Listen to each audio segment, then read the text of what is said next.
Despite Haley's threat, UN votes to condemn Trump's Jerusalem decision. The United Nations voted overwhelmingly to condemn President Donald Trump's decision to recognize Jerusalem as the capital of Israel despite threats from the U.S. to pull funding from the world body.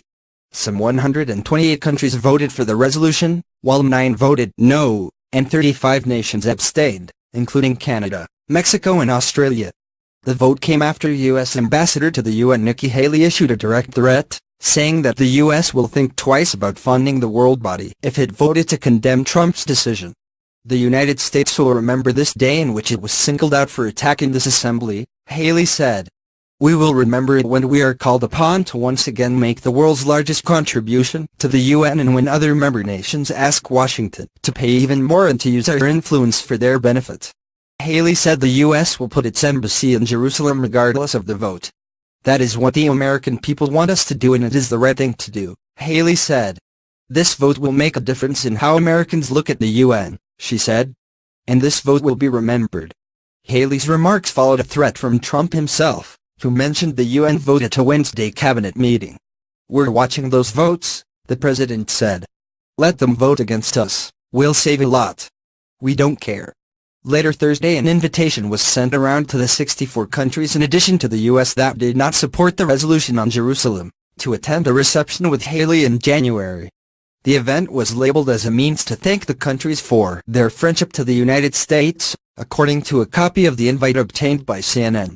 Few countries seemed cowed, as nation after nation blasted the U.S. at the emergency session of the UN General Assembly, condemning the Jerusalem decision as illegal, destabilizing, and a violation of international law.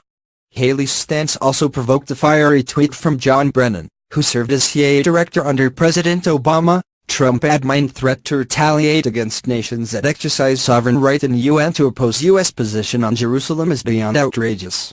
Shows that real Donald Trump expects blind loyalty and subservience from everyone, qualities usually found in narcissistic, vengeful autocrats. The U.S. was joined in its no vote by Israel and a slew of small nations, including Micronesia, Nauru, Togo and Tonga, Palau, the Marshall Islands, Guatemala and Honduras. Other abstainers included the Czech Republic, Poland, Hungary, Croatia and South Sudan. Israeli Prime Minister Benjamin Netanyahu thanked Trump and the countries that abstained in a statement issued shortly after the vote. Israel rejects the decision of the United Nations and, at the same time, we show gratitude to the high number of countries that abstained from this resolution, Netanyahu said. Israel thanks President Trump on his unequivocal position in favor of Jerusalem and thanks other countries that voted together with Israel, together with the truth. In the aftermath, Haley's office said the support the U.S. did get counted as a victory of sorts, pointing out that 9 countries voted against, 35 countries abstained, and 21 were absent. While the resolution passed, the vote breakdown tells a different story, a spokesman for the U.S. mission said. It's clear that many countries prioritize their relationship with the United States over an unproductive attempt to isolate us for a decision that was our sovereign right to make. Before the vote, at least one world leader took the time to call out Trump directly.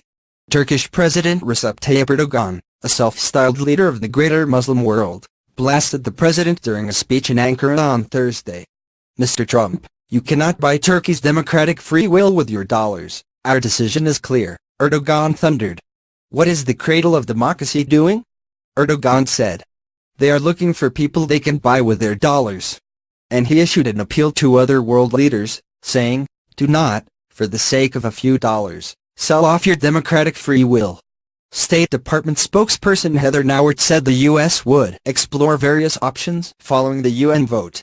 Nauert said the White House and NSC told the State Department on Thursday afternoon that the president's foreign policy team has been empowered to explore various options going forward with other nations, however no decisions have been made.